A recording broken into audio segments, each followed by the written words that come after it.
Releasing Pressure podcast. I'm your host, Antoine Johnson. As always, I'm going to start you off with a quote and a scripture for the day.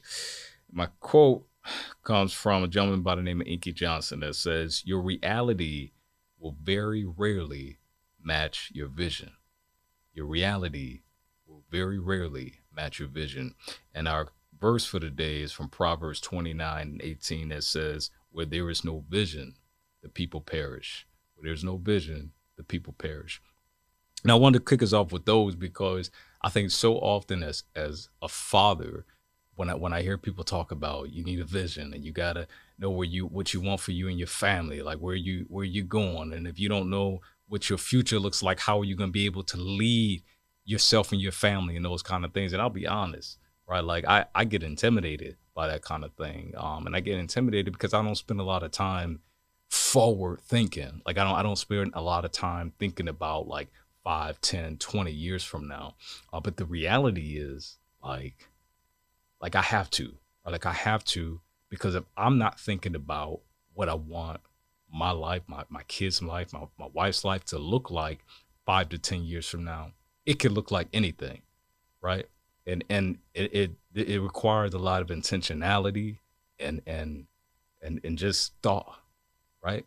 Like if we don't know what we want out of our lives, we could wind up with anything. If I don't know what kind of life I want to lead for my children and my wife, right? Like I could lead any kind of life. I could be any kind of man and father. And so my encouragement and challenge for those of you today is to just begin to think about like what's your vision? What kind of vision do you want for your life, for your children, your family, and so forth. I shared in a episode prior about the vision board. My wife and I, we created a vision board like a year ago, and I'll be honest, like I thought it was kind of corny at first. I'm like, vision board, and I was kind of on board like 50-50 because I'm like, on one hand, like I wanted to try it out, like I wanted to see what would happen. And on the other hand, I'm like, this is kind of corny. I feel like I'm in fifth grade again, that kind of thing. But my wife was like, she was more on it. Like she was in a magazine, picking out stuff, whatever, Googling stuff, printing stuff offline, all this stuff. Long story short, like we actually did it, right? Like we did one like 5 years out and what have you. And the third year, one of our things was to buy a house. The third year, which is this year, 2024, we get here, got little to no money. I'm not thinking of buying a house, right? Like not even on my radar. I'm trying to, how we gonna move forward into the new year. Not thinking about a house. So she's on me about going to this program. So we ended up going to this program called NACA, right? Some of you might be familiar with it. Go through NACA, go to the workshop. At the workshop, I'm still skeptics, right? They talking about all this stuff. I'm like, okay, whatever. We leave that. She like, my wife, like, I think, like this we're going to go through this process quickly. They were telling us how, people could go from 6 months to 2 years, right? It just depends on where they are in life, with their money, with their credit looking like, all that stuff. So I'm like, all right, whatever. Still being negative about it. And she's optimistic about it. She's hopeful. And for us, this is really where our faith comes in. Because I told you we had this on a vision board, right? We had it on the vision board. And for her, like she felt really led by the Lord around this. Little did I know. And so fast forward, we get to, 2 months in, we're at the point where we can start looking for homes and stuff. A lot of paperwork, all this stuff involved, right? For those of you who are familiar with the process, we get our paperwork straight, and like we're actually looking for houses and stuff. And I'm not gonna lie, like it was a long process, right? Like the market right now, for those of you who are looking for houses or you in that space, it's a seller's market, right? So things are not in our favor for those who are looking to buy unless you got some money. Anyways, like long story short, man, we recently closed and like we're doing some work on it now, but like just I had no idea that we will be coming into this year, despite that vision board that we created, and being homeowners, right? And for me, it's not even about like having a house and stuff like that. Like I'm not even on that. I probably would have been content with renting for another 3 years or whatever. My point is, without a vision, people perish, right? Like have a vision, have something to aim at. If you aim at nothing, you hit it every time, right? So aim at something, have somewhere that you want, that you want your life, your family's life, like something you want out of it, somewhere you want to go, even if it's something simple, right? Like I'd say, start off something simple, and just have a vision around it.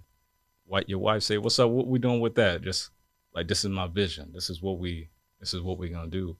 And so, man, I'm super encouraged by that. Again, it's not about the material things, but it's about having an idea of what it is that you want as a father, as a husband. If you're not a husband, just as a man, right? Like having a vision. Even for those of you who are dating, right? Like I haven't been in the dating world for a while now, but for those of you who are dating, like women want a man who has an idea of what he wants out of his life, right? Maybe you're not in a space where you feel like, like I know exactly what I'm going after. It doesn't matter whether you're in school, you're not in school, you got a nice job, you don't have a nice job. But like a woman wants to know, like what's his plan for his life? What does he want? And where do I fit into that? Right? You don't have to have a lot, but she wants to know where we going with all this. And if you get the right woman, she'll support you in that. She'll start investing, helping invest in your dream. And that doesn't necessarily have to be money. That could be her giving of her time, her talents, her whatever, her network to help support your dream. So if you're in a space where you're looking for that woman, like have a vision, and eventually you all want to have a shared vision, right? Like eventually you should come to a place where her dreams and aspirations align with yours in some way, right? So yeah, man, I'm all for that, but I'm just really, really encouraged around the idea of forward thinking. One of the things that recently came up for me, I was on YouTube watching reels and all this stuff, right? And I came across Dennis Rodman. Dennis Rodman recently got inducted to the Basketball Hall of Fame or whatever. And during his speech, that was like 15 minutes long or something like that. I don't know. But like during his speech, he started talking about his relationship with his father. And for me, because I'm in this fatherhood space, I'm like, yo, like, so he talked about how his father had 47 kids. Like, I don't know how true that is. Like I had the clip to play at some point, but he said his father had 47 kids in the Philippines, and that at the age of 5, like he left Dennis. He wasn't in his life anymore. And he didn't really go into a lot of details around how that hurt him, but he talked about how like other men, especially as he got a little older and started to play ball, really stepped into his life, like his coaches and some. He talked about Michael Jordan and Scottie Pippen, how much of an influence they were to him.